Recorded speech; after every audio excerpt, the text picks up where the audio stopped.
কথায় আছে পাপ ছাড়ে না তার বাপকেও, হলেও তাই ইসরায়েলের পাপের খরা এতটাই পূর্ণ হয়েছে যে সেই পাপের আগুনে পুড়ছে নেতানিয়াহু প্রদেশ, একইভাবে জ্বলছে যুক্তরাষ্ট্র।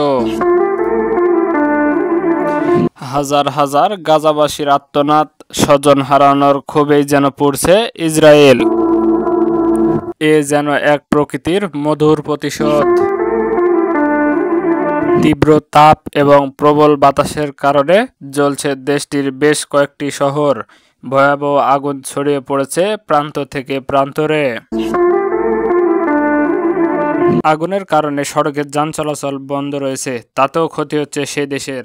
এদিকে আগুন নেভাতে গিয়ে 7 জন দমকল বাহিনী নিহত হয়েছে, তার সাথে আরও আহত হয়েছে প্রায় 9 জন। এখান থেকে একটি শিক্ষা নেওয়া যায় যে আল্লাহ ছাড় দেয়, ছেড়ে দেয় না।